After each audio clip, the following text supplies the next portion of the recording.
Pô, interessante, porque desde que a gente se entende por gente, né? A gente escuta sobre a volta de Jesus. Jesus vai voltar. E assim, a gente era novo, mas nossos pais também escutam isso há muito tempo. Muito tempo. Então, assim, será que. Quanto tempo ainda falta? Será que. Como é que é esse tempo, assim, vindo de Deus? Porque tem a questão também É, de Deus tem um tempo diferente da sim, é gente. o Cronos e o Kairos, né? Porque, assim, tragédia sempre acontece, né, cara? Sempre acontece. E a Bíblia diz que haveriam rumores de guerras, né? Mas ainda esse não seria o fim. Seria só o alerta, né? Mas no próprio livro do Apocalipse fala de guerras também, né? E que seria um prenúncio já da volta de Cristo. Mas com relação a quanto tempo falta, né? A Bíblia diz que nem os anjos sabem, né? Quando será esse tempo, esse momento. E o próprio Jesus disse que o Filho de Deus viria como um ladrão. Sendo que eu tenho uma tese bem interessante, né? Que o ladrão ele vem para quem não está preparado. Se você está preparado, você já espera a vinda dele. Então eu acredito que Jesus, quando fala assim, que ele viria como um ladrão, era para quem não estava aguardando a sua vinda. Entende? Então eu tenho certeza que eu não serei surpreendido com a ação de um ladrão vindo de repente sem eu saber, né? Então esse recado eu acredito muito, cara, que Jesus estava alertando a quem estava escutando ele a respeito disso. Olha só, eu virei como um ladrão, mas para quem não está preparado, para quem já está preparado, cara, se separa, se consagra, se santifica, porque a qualquer momento eu posso chegar e você tem que estar preparado para subir comigo. Então como eu falei, é muito difícil a gente dar uma resposta assertiva com relação à volta de Jesus, o dia, a hora, né, a data, que a Bíblia nem ela afirma. Deixa eu fazer uma pergunta. A Bíblia também fala sobre trombetas, né? Que Fala seriam de trombeta. soadas, tocadas. E essas trombetas todos irão escutar? Não, até porque algumas já foram tocadas, né? Algumas já foram tocadas. Porque o que são as trombetas, os sete selos? A gente vai entrar nesse contexto. O Apocalipse ele fala muito do número 7, né, cara? Usa muito essa questão da numerologia bíblica. O número 7, ao contrário do que muita gente pensa, não fala somente de perfeição, mas sim de totalidade, né, de completude, o fim de um ciclo e o início de outro. Então você vai ver 7 selos, 7 trombetas, 7 taças da ira de Deus, justamente indicando o fim de ciclos de eventos e o início de outros eventos. E as 7 trombetas, principalmente a sétima, ela se estende, cara. Porque o livro do Apocalipse ele vem falando da primeira, da segunda, da terceira, da quarta, da quinta, da sexta. Quando chega na sétima, ele dá um espaçamento de tempo. E é algo muito interessante que particularmente, eu ainda não consegui decifrar isso. A Bíblia fala que antes do sétimo anjo tocar a sétima trombeta, haverá meia hora de silêncio no céu.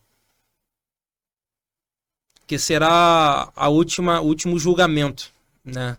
O último alerta. E parece que Deus segura o último toque da trombeta como uma última oportunidade para aqueles que ainda não se arrependeram virem a se arrepender e confessar Jesus como seu único suficiente Salvador, né? Então a gente já acredita que a sétima trombeta todos que serão salvos vão ouvir. Quem não for salvo vai ficar perdido. Fugindo só um pouquinho aqui da Bíblia, né? Apesar da nossa conversa ser embasada nela, mas com relação ao arrebatamento, por exemplo, né? Que é o que as trombetas também anunciam.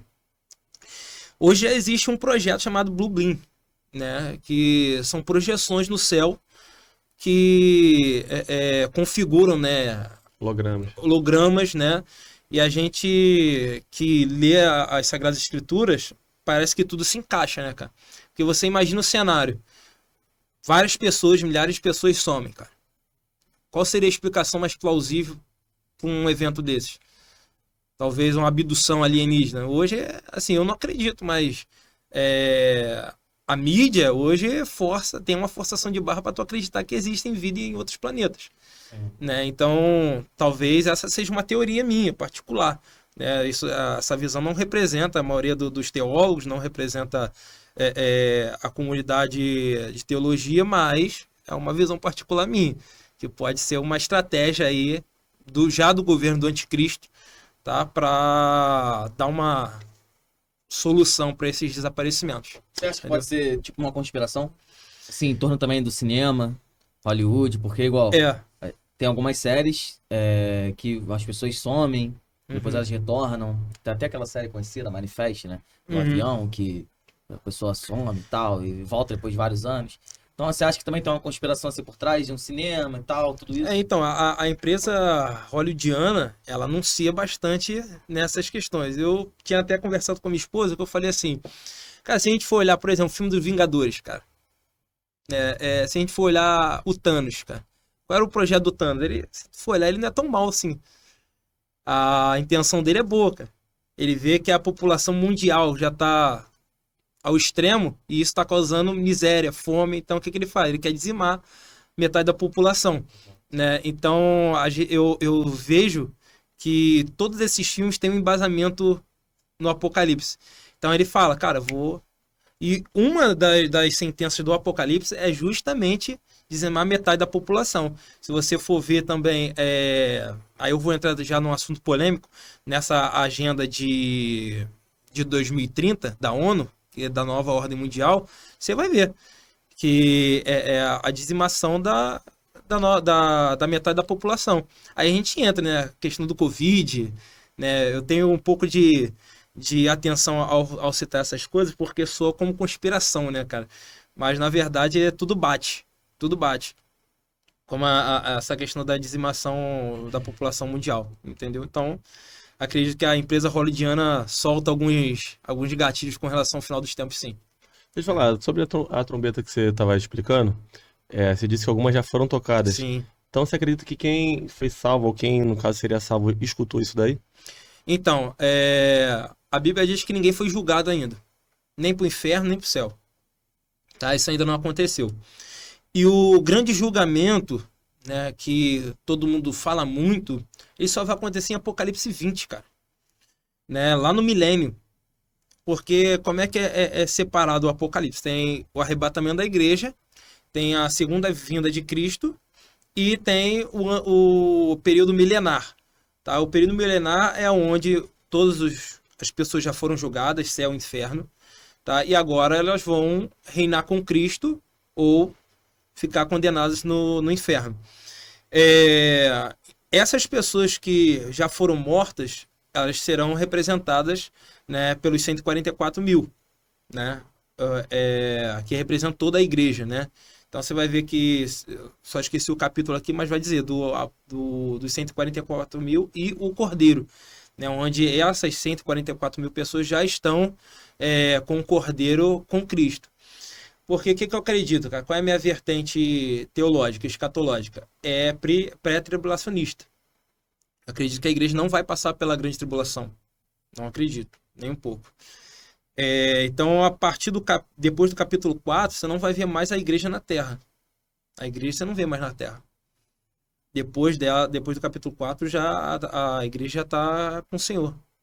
E isso fica muito explícito no capítulo 19, por exemplo, onde a grande tribulação ainda não acabou, mas já tem as bodas do Cordeiro, né, que é a igreja, né, participando da grande ceia com o Cordeiro, e chega num determinado momento da ceia que Jesus fala, vamos descer agora. Aí é onde a igreja desce com Cristo. Aí eu peço uma licença até ao pastor Douglas, né, que esteve aqui, todo o respeito e admiração por ele. A igreja vem para guerrear contra o anticristo, contra as duas bestas, a besta que sobe do mar e a besta que sobe da terra, né, justamente para sentenciá-las. Né? Então ela vem para guerrear juntamente com Cristo sobre aqueles que não aceitaram o Senhor como único e suficiente Salvador.